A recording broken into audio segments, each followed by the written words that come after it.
上的能力，让生活受尽邪气和私欲，因为我愿为你去，成为我的一项荣耀救主，让万国的荣华尽都失色，赐我勇敢的心，义无畏惧，因为我愿为你去。定恒手引我前行，我只愿和你行。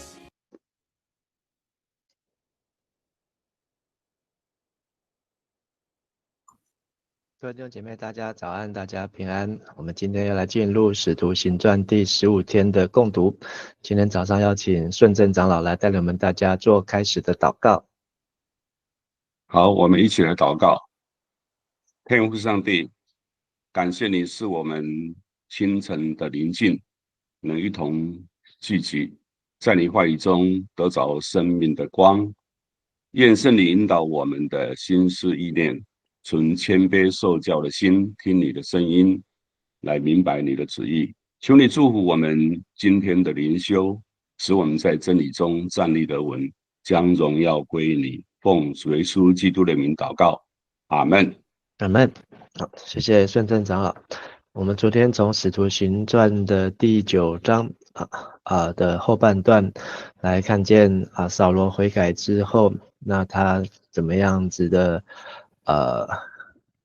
来改变自己。那同时彼得，那上帝也借着彼得来在两个不同的地方，那也是在沿海地区来行医治，来传福音。一位是以尼亚，一位是叫大比大的多加。那上帝医治以尼亚的瘫痪，那也让大比大就是多加从死里复活。那因为多加他广行善事，所以许多人为他来向使徒彼得来求情。那彼得叫大比大的复活，也是出于对这位从死里复活的主耶稣的信心。那福音也快速的传遍当地。好，那怎么样让福音可以在当地传得更久呢？好，那可能不是只有靠使徒，好，那可能还要靠当地的外邦人。那所以今天我们要进入第10章，来看到怎么样把福音能够传到外邦人当地当中。那昨天有提到从9章的后半段到11章的18节，好，那是使徒行传当中最长的一段故事。好，那这段的故事就是要带出这段故事的主要人物是哥尼流。那哥尼流所代表的就是一个外邦的信徒。那我们先请顺正长老带我们来读第10章的1到8节。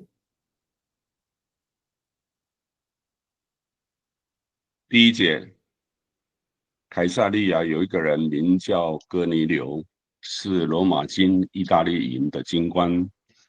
他是一个虔诚的人，他跟他一家人多敬畏上帝，常常慷慨周济贫穷的犹太人，又时常热心向上帝祷告。有一天下午在3点钟左右，他得了一个异象。在异象中，他清楚地看见上帝的一个使者进来，叫他哥尼流。他注目着天使，非常惊惶，就说：主啊，什么事？天使说：上帝已经听了你的祷告，也看见你所做的周济。现在你要派人到约帕去，邀请那个名叫西门彼得的人来。他在一个皮革匠西门的家里做客，西门的家就在海边。那对他说话的天使离去后，哥尼流叫了2个家仆和平常侍候他的一个敬虔的侍卫来，把所遇到的事告诉他们，然后差他们到约帕去。谢谢。那这一段经文讲到凯撒利亚，那凯撒利亚我们之前已经提到3次。那还有意大利的军官哥尼流。那凯撒利亚他当初希律在规划的时候，就是一个大型的海港的城市。那可以看到这个城市呢是一个棋盘式的街道规划，好，那是一个造镇，好，是一个新建的城镇。那也可以看到它有剧院、有运动场，好，那有这些的罗马式的建筑。那最主要是它的这个海港，是一个特别挖深的海港。好，那也有在海港的防坡堤防上面，也有这些的神庙，好来敬奉，或是来拜这些的希腊的神呢，好，那可能是海神。那这个在今天在凯撒利还可以看到当时留下来罗马的这些的建筑，包括导水道，好，上面是水道，好，那还有就是露天的剧院，那在凯撒利亚的地方都可以见到。那讲到凯撒利亚，有一位军官叫哥尼流，是意大利营的百夫长。好，那这个一个营大概是600人，那一个团在罗马军队的编制当中，一个营是600，那一个团是6000。好，那哥尼流是百夫长，所以他带的是100人，他带的是100人。那第2节提到他是一个虔诚人，还有他跟全家都敬畏神，所以他的虔诚不是只有个人，是影响到他的家人，所以他和他的家人都是敬畏上帝的人。那一个意大利的百夫长，好，能够成为一位虔诚人，好，跟带领全家，好，那这也是一个不容易的事情。那他怎么样成为一个敬畏神的人？好，虽然圣经没有交代，那不过哥尼流这个名字的意思就是号角，吹响号角。那他的虔诚怎么表现？就是他透过爱神和爱人。好，那爱神就是常常向神祷告，爱人就是多多周济百姓。好，那可以对照了，就是昨天提到的多加，好，他也是周济寡妇，好，帮助这些的寡妇，好，做衣物给他们来穿，给他们来使用。好，那第3节提到这个敬虔的哥尼流，好，那他是常常向神祷告，所以在下午3点，好，下午3点的时间，好，在异象中看到上帝的一个使者，好，叫他的名字，好，那他也回应上帝，回应这个使者，好，说主啊，什么事？好，什么事？所以可能哥尼流的祷告，好，那是一个长期，好，是一个敬虔的祷告，所以这个使者天使对他说，你的祷告和你的周济已达到神面前蒙纪念了。所以就是他的敬虔的2件事情，爱神跟爱人呢，好，已经得到上帝的纪念。好，那怎么接下来第5、第6，天使告诉他你要派人去约帕，好，因为彼得现在人是在约帕，好，就是昨天最后一节有提到住在一个皮革匠西门的家中，那所以这个天使也把他的地点、把他的位置讲得很清楚啊，好，甚至说他的房子就在海边呢，好，就在海边，所以在沿海的地区。那向他说话的天使离开后，哥尼流就叫2个仆人，还有平常侍候他的一个侍卫，总共是3个人。好，那这个侍卫呢，好，因为他说他是一个敬虔的侍卫，用这个敬虔就是说他都是敬拜神，好，敬畏神，好，所以就和哥尼流的家人一样，所以他就派了1个兵和2个仆人，好，然后去到这个约帕，要请彼得来，好，虽然哥尼流不晓得要发生什么事情，好，但是因为天使已经告诉他说他过去所做的已经蒙神的应允，蒙神纪念，所以他就照办。好，接着在这个从凯撒利亚到约帕的路途呢，大约是50公里。好，所以这个去呢，大概也是超过1天的这个路途。好，那大概要走1天，将近1天。好，那因为去还要再把它带回来，所以来回大概将近是100公里。好，那接着再请孙正照带我们来读第9节到16节。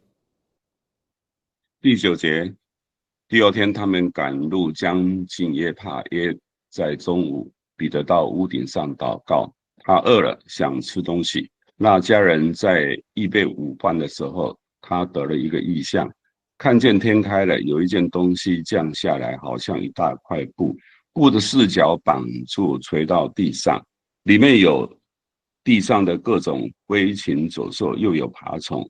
有声音对他说：“彼得，起来宰了吃。”可是彼得说：“主啊，绝对不可！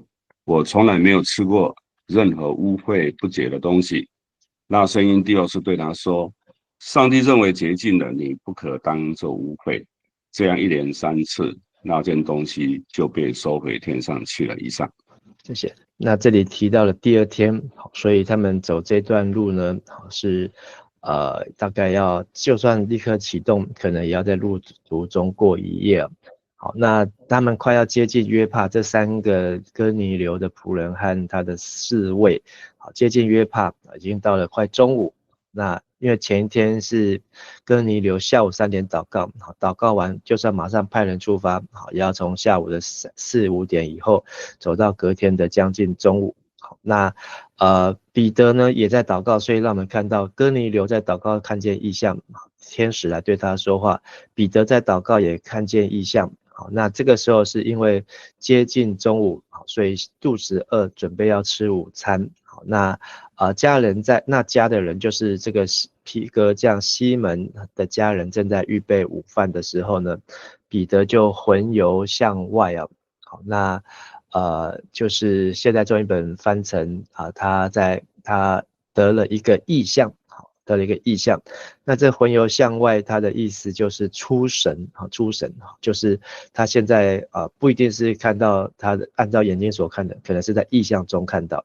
那这个意象呢，提到说看见天开了，所以这个天开了呢，这个字会让我们觉得很熟悉。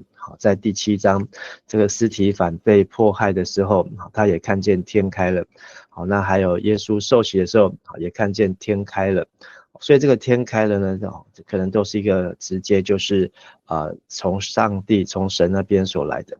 那这时候不是圣灵降下来，是一块大布的像大布一样的东西降下来。好，那4个角坠在地上，好，里面有各样4脚的走兽、爬虫和天上的飞鸟。所以用图来看，就是彼得在祷告。好，那可能看到有一块大布，4个角呢，就都被吊着，好，然后坠到地上来。所以就是这块大布当中呢，里面有各样子的走兽。好，那这些走兽、这些动物呢，好，彼得还没有看清楚，好，但是就有声音。好，所以天开了，有东西降下来，然后又有声音对他说，好，那这个跟耶稣在受洗的时候情境也很像，天开了，有圣灵像鸽子降在他身上，又有声音对他说，但是现在这个声音是对彼得说什么呢？彼得起来宰了吃。好，那要彼得吃这些东西。好，那彼得说，主啊，这些东西绝对不可，因为我从来没有吃过任何污秽不洁的东西。那所以彼得一看就认出这些东西，这些动物呢，都是按照摩西的律法书所记载的这些污秽不洁的东西啊。好，但是这个声音1次、2次、3次，好，那第2次就对彼得说，上帝认为洁净的，好，你不第2次就对他说，上帝认为洁净的，你不可当作污秽。好，然后这样子一连3次啊，好，一连3次。好，所以在彼得的生命当中有很多东西是3次，好，3次不认主，然后3次耶稣对他说喂养主的羊，然后3次有这个意象，好，叫他宰了起来，把它宰了吃啊。那这些在旧约的律法当中，好，所规定的，好，吃这个腐肉的，好，就是食荒的，好，会吃腐肉的动物不能吃，还有在地上爬行的不能吃，还有不分体不会反刍的动物不能吃，还有海里面的、水里面没有鳍、没有鳞片的，好，也不能吃。所以对彼得一看，这些东西呢都是利未记里面吩咐不能吃的不洁净的俗物他从小到大没吃过，但是上帝只有告诉他，神所洁净的，你不可当作俗物，不可当作污俗或是俗物。好，那这样子连续讲了3次。好，那彼得到底有没有拿起来吃呢？好，那接着再请顺正长老带我们来读17节到23节。17节，彼得正在猜疑，不知道所看见的异象是什么意思。这时候哥尼流所差来的人已经找到西门的家，站在门外，高声问有没有一位名叫西门彼得的客人住在这里。彼得还在行思那异象究竟是什么意思的时候，圣灵对他说，有3个人来找你呢，你起来下去，跟他们一道去，不要疑惑，因为是我差遣他们来的。于是彼得下去，对那些人说，我就是你们所要找的人，你们来是为着什么呢？他们回答，是我们的长官哥尼流差我们来的，他是一位敬畏上帝的义人，一向受全体犹太人民的尊敬。他蒙一位圣天使指示，要请你到他家里去领受你的教导。彼得就请他们进去，招待他们在那里过夜。第2天，彼得动身跟他们一道去。从耶帕来的几位信徒也跟他同行。以上。好，谢谢。那彼得他听见3次，好，那他也不在异象当中回游向外，或是在异梦当中。好，那异象有人认为是异梦，彼得因为没有吃午饭，所以肚子饿，昏昏沉沉，想睡午觉。好，总之他一个很清楚，让他印象很深的。好，那这个并不是做梦，好，而是上帝给他的异象。那他不知道怎么吃的时候呢，好，就在这时候呢就被叫醒了啊，因为哥尼流派来的3个人已经找到了这个皮革匠西门的家中，那也站在门外。好，那甚至在门外喊有没有一位叫做彼得好的西门。好，所以这彼得他也叫西门啊，这个皮革匠也叫西门。好，所以2个西门在一起。大家一个是在约帕，那彼得是在加百农。好，那这个人已经找上来，好，所以呢但是彼得还在19节说彼得还在寻思，还在思考那异象的时候呢，圣灵主动对他说，好，所以我们看到路加福音当中的记载有很多种不同的描述，好，有使者，有天使，有圣灵，有主，还有耶稣。好，我是对扫罗说我是你所逼迫的耶稣。好，但是呢虽然这个跟人沟通好的方式看起来有很多种，但是最终都是出于同一位神哦。那彼得他就听完圣灵，好，就这个圣灵对他说有3个人来找你，你起来下去啊。刚才是叫他起来宰了吃，好，现在叫他起来下去。好，那这个起来都是一个命令句，好，就是要他行动。好，所以使徒行传才会是一个行动，好 ，act， 好，是一个行传，讲到很各样的行动。所以意思就是圣灵要彼得采取行动，好，不要停留在那边。好，那也说不要疑惑，因为是我差他们来的。好，所以前天下午3点哥尼流祷告，然后就这3个人就出发。好，到今天中午换彼得在祷告，那上帝也让彼得在异象当中要他宰了吃。好，那这些宰了吃，彼得可能还不晓得什么意思，但后面他就会明白。那彼得下去就对这些人说，我是你们要找的彼得，是什么事？他们回答是他们的长官。好，所以路加把这个过程写得非常的仔细，好，把这个事件一次又一次的重复。好，但是每一次的重复的时候，我们可以来看里面有没有一些些许的差异。好，那这些些许的差异呢，好，就可以让我们看到一些新的东西。所以这里些许的差异就是说这3个仆人说百夫长哥尼流是个义人，敬畏神，为犹太全民族所称赞。好，那所以这里特别提到了，好，这个里的介绍呢，好，是讲到这个哥尼流，好，是犹太人都在凯撒利亚这个地方呢都称赞他。好，那所以犹太人会称赞他，就是这个哥尼流的敬虔，好，不是表面上的，好，连犹太人都佩服。那他也蒙天使的指示，请你彼得到他家里去，要听你讲话。好，那现在都会把它翻成要听你的教导。好，你的教导。好，所以在这里呢，就是这个仆人又把这个意思引申的更清楚。好，就是彼得来不是要像去什么吕大的那个以尼亚去帮他医治，或是去到约帕帮多加让他死里复活。这时候彼得的工作呢是要来教导。好，那教导什么呢？好，是教导犹太人那一套呢？好，彼得可能也从来没有去做过这样的事情，因为就算他到吕大，他到约帕，但是他所接触的呢，都还是犹太的基督徒，好，犹太基督徒。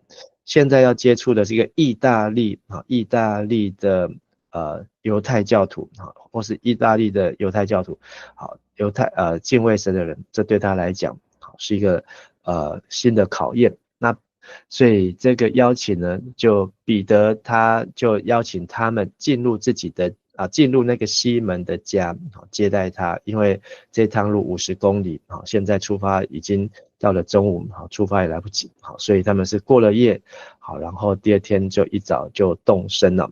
那不仅彼得跟这3个人去，好，那在第23节提到，还有几位从约帕来的信徒，也跟彼得同行。那我们明天读11章的时候就会知道，这里总共有6个人跟彼得去，所以7个人做见证，加上这3个哥尼流派来的，这一条回去的路呢有10个人同行。好，那接着再请顺正道带我们来读24到29节。24节，第3天，他们到了凯撒利亚，哥尼流已经邀请他的亲朋好友在家里迎候。彼得刚要进去，哥尼流上前匍匐在他脚前拜他。彼得连忙扶他起来，说：“请起来，我自己也是人。”彼得一边跟哥尼流说话，一边走进屋里去。他看见里面有许多人聚集，就对他们说：“你们都知道，按照我们的规矩，犹太人是不许跟异族人密切来往的。但是上帝已经指示我，不可以把任何人当作不洁净或还俗的。所以当你们差人来邀请我时，我没有推辞就来了。现在请问，你们请我来是为着什么呢？”以上。好，那所以就是过了一夜，一大早出发，好，那他们抵达凯撒利亚，好，那哥尼流都已经预备好，好，也按照算这个时间，好，虽然那时候是没有电话可以联络，但是他的仆人使命必达，好，那彼得要进到哥尼流家，哥尼流用一个非常谦卑，好，他是一个意大利的百夫长，但是他却向彼得来匍匐在他的面前拜他。好，那彼得也知道不可拜任何的像，好，那不可以得罪神，好，所以他也跟哥尼流说，好，他自己也是人，那要哥尼流不接受哥尼流这样子的圣的这个敬拜啊。那彼得一边跟哥尼流讲话，一边也进到他的屋子里去。好，那在这里提到哥尼流的家呢，已经有很多人，好些人。好，所以这个哥尼流，好，一个罗马的军官的百夫长，他也帮助穷人，也常常向神祷告。好，那他的家呢，好，也开放，有人把他的家画得很大，画得像皇宫一样。好，应该不至于，因为他是一个百夫长。好，他是一位百夫长。好，那但是彼得看到他们这群人这么多，那就这样子说，你们知道犹太人和别国的人结交来往是不合规矩的。好，那这句话呢，在圣经当中哪里有提呢？在圣经当中旧约当中没有这样子的提，说犹太人不能和别国的人结交。但是呢，在拉比的传统当中，好，有提。那因为像大卫所罗门他们自己也都娶了有外邦人那只有不能娶外邦的女子，不能嫁娶外邦人，这个是摩西的律法有提，但是结交来往是没有明确的提这件事情，但是拉比会限制。但是彼得他说你们应该知道，因为犹太人这种很多对外邦人来看奇怪的规矩呢，让人对犹太人就是有这样子的印象。但是上帝已经指示彼得，就是不可把任何人当作不洁净或凡俗的。所以其实彼得已经知道他在魂游向外看到那个异象3次的意思是什么，就不是指这些动物，是指人。那但是呢，彼得有说，所以你们邀请我没有推辞就来。所以如果是过去的话呢，彼得一定会推辞。但是因为这个异象3次，让彼得呢，他就有一个心里先打了一针，所以他就没有推辞，他就来了，愿意走50公里，跟着来到一个外邦人的家。但是彼得在这里还是问，你们为什么叫我来呢？虽然这些门徒这些仆人有说要听彼得教导，但是彼得到现在他也不晓得他来的意义和目的是说什么，所以他就继续的问。好，那再请顺正长带我们读30到33。30节，哥尼流说，4天前大约下午3点钟的时候，我在家里祷告，忽然有一个穿着光亮衣服的人站在我面前，说：哥尼流，上帝垂听了你的祷告，也记得你所做的周记。你要派人到约帕去，邀请名叫西门彼得的那人来，他在皮革匠西门的家里做客，西门的家就在海边，因此我立刻差人去请你，你肯光临，真是再好没有了。现在我们都在上帝面前，要听主吩咐你所说的一切话。以上。好，那所以这里又继续再重复一次，把前面已经发生的都已经再完整的再叙述一次。那哥尼流也表达他就是要来听彼得的教导。那再请顺正长带我们来读34到43节。34，彼得开始说：现在我确实知道，上帝对所有的人都平等看待，只要是敬畏他、行为正直的人，无论属哪一种族，他都喜欢。你们知道，他借着万人之主耶稣基督传给以色列人的信息是和平的福音。约翰先讲洗礼的福音以来，那从加利利开始传遍犹太前进的大事，你们都知道。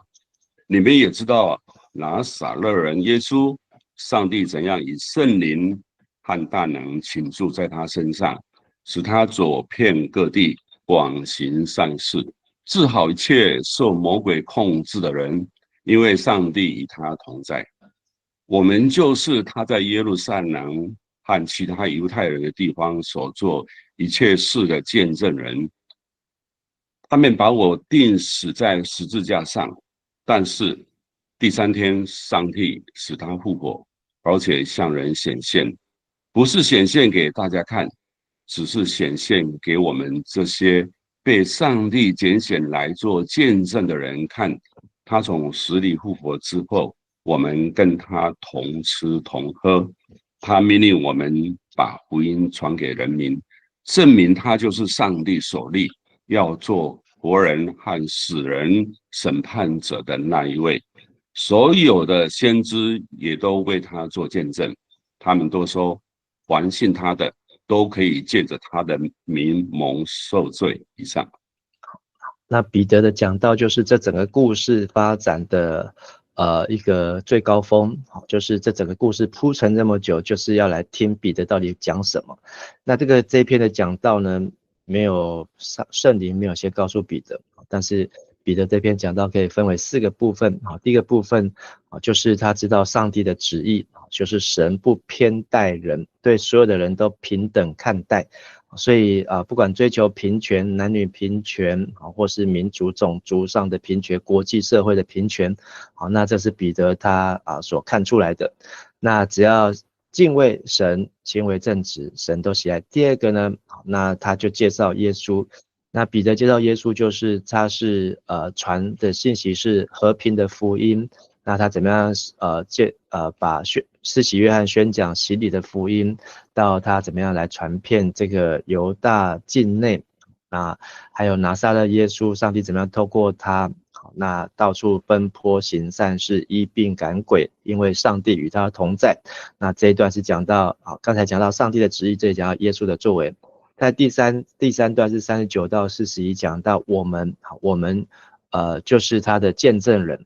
所以这些彼得为什么会被邀来这边？因为彼得知道他的身份就是要为这位耶稣来做见证，来完成上帝的旨意，神在世界各国中的旨意。所以现在他来到这里，那所代表的不是代表他自己，而是要代表耶稣。最后一段就是耶稣从死里复活之后，好，那他命令我们把这福音传给人。所以这群见证人呢，好，除了为耶稣做见证，这见证的目的呢，就是要带出好所有最后一节43，凡信他的都借着耶稣的名蒙赦罪啊。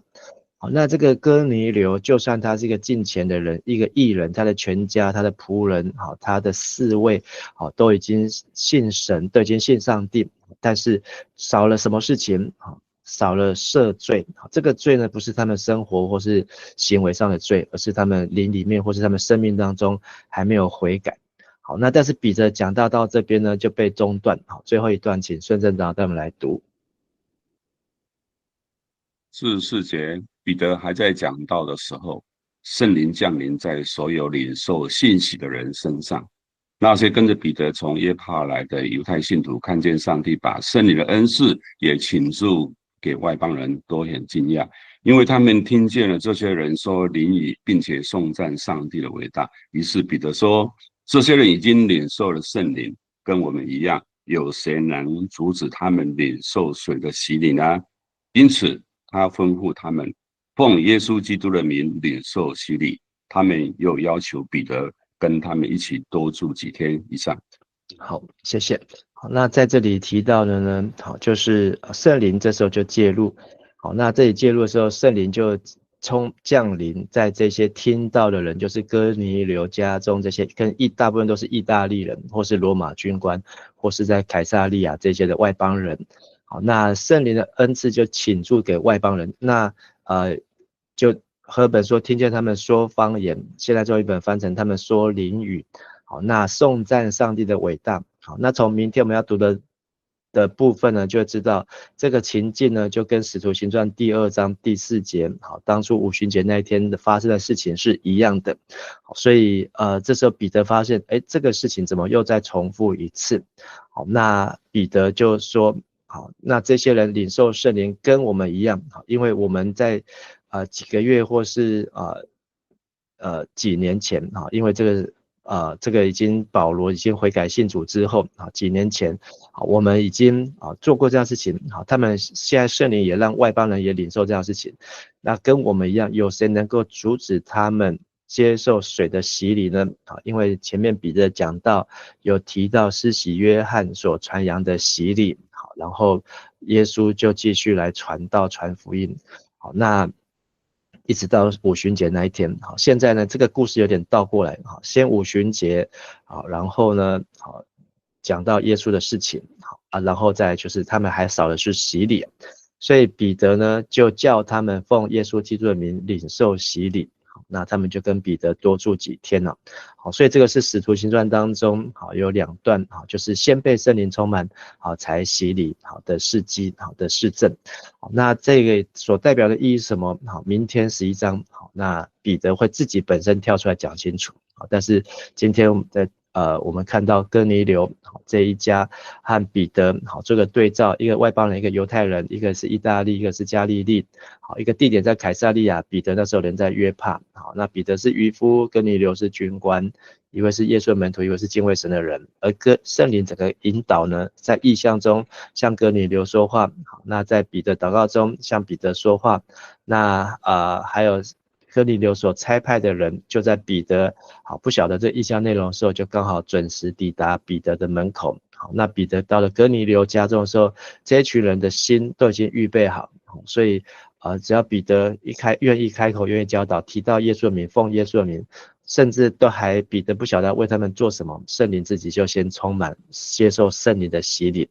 好，那他们先受圣灵的洗，后来才接受彼得所做的施洗约翰的水的洗礼。好，今天这段经文让我们看到义人的祷告必蒙神垂听，也会蒙神纪念，不论是犹太人、外邦人、希腊人、罗马人。那传福音的人必须要知道，上帝所洁净的不可当作污俗的，所以去到任何地方传福音，像任何对象，就像早期的宣教士来到台湾，就是因为他们认定台湾人不是污俗的，好，所以他们知道上帝爱台湾人，把福音也带到台湾来。而当我们在遇到疑惑的时候，好，那就像彼得遇到疑惑不知道怎么办的时候，圣灵自己会说话，好，圣灵自己会说不要疑惑，好，起来下去，就是起来行动，圣灵帮我们验证并且明确上帝的作为和上帝的旨意。而最后我们也可以看出神不偏待人，只要是敬畏神而行义的人都为神所悦纳。圣灵也自己主动，没有任何的人开任何的口，但是呢，就像五旬节那天，也是圣灵自己主动把恩赐赏赐给这些的外邦的义人。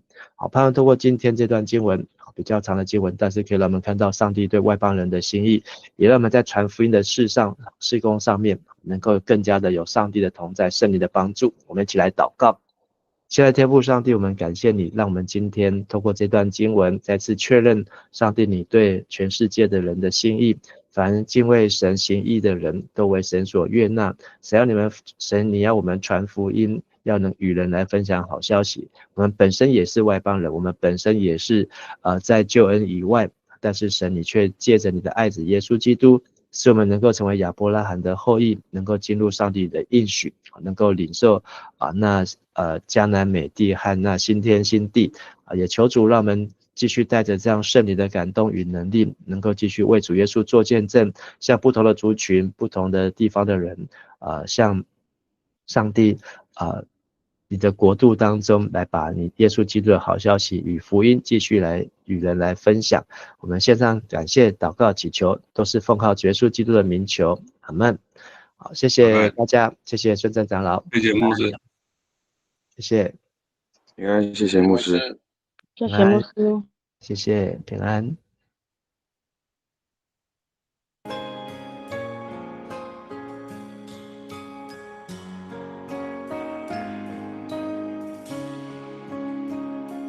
用神灵与火为我施行，让我充满天上的能力，让生活烧尽邪情和私欲，因为我愿为你去。